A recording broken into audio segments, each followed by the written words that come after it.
She's now living a natural life here with us.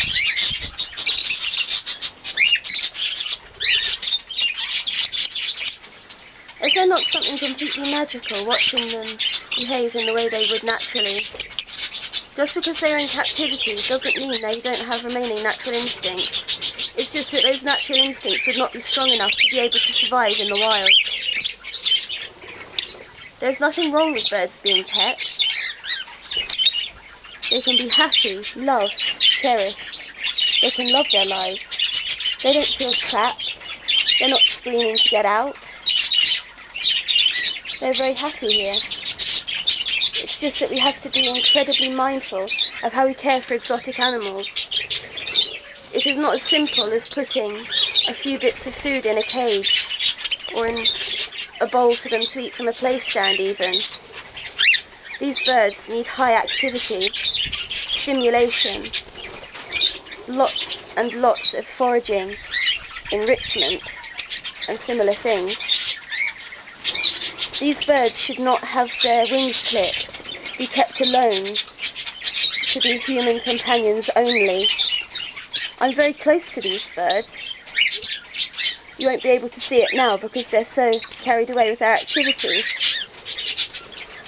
But they get incredibly excited, they're loved. They do sit on people, but on their own terms.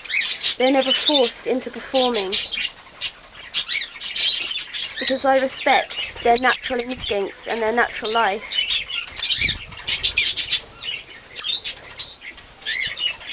Stereotypic behaviour, feather-destructive behaviour, behavioural problems, biting, screaming. These are all signs that something is not right. Not that the bird is not right, but their environment is not right. Their diet, their stimulation, their activity, their exercise, their same-species interaction is not right. Birds can be happy. They can be free. They feel free here. They don't feel trapped. One of our lovebird residents here was stray, and she came flying into this flight of her own accord because she did not want to be out there unable to find food, and she has remained here happy ever since.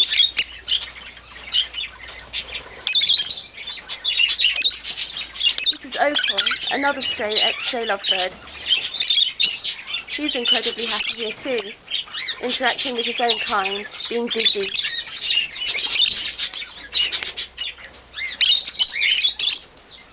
It's so wonderful to see them like this, isn't it?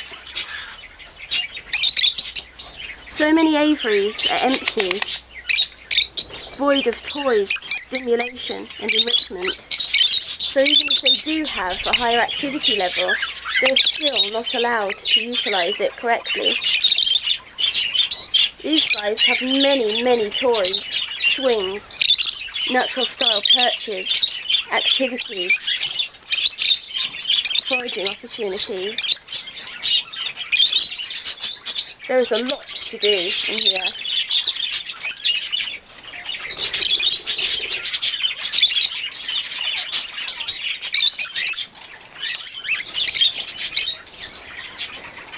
Seeding grass can be provided alongside their natural diet.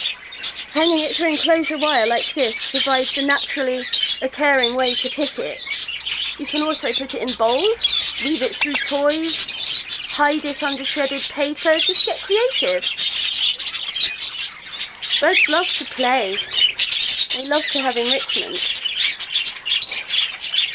Just because the birds may be elderly, may be blind perhaps, or have another kind of disability, maybe a plucker, have psychological problems, that does not mean that they don't deserve enrichment and they don't deserve activity.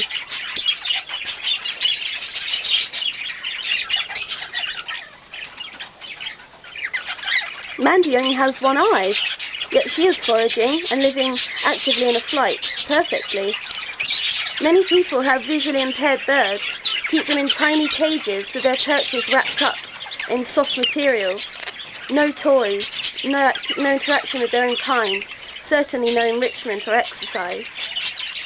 Sometimes This may be needed for a little while, but if you don't try, if you don't slowly and safely introduce things, how will you ever know what they could achieve? We had a budgie living in here who was an aviary bird all of her life, completely blind, and yet she lived her full life in an aviary with no issues at all.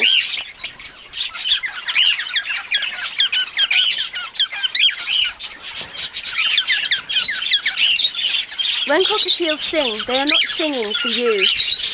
They're singing because they are desperately in need of social interaction. They are chronically lonely. People mistake it as a sign of happiness, a sign of bonding with the owner. But they need their own kind. They need to have each other. You alone are not enough. Birds can be happy pets. Birds of course love you. But they need a kind of lifestyle where they can be themselves. It's important. We really hope you enjoyed this video, and we hope you'll watch future videos and share our fun together.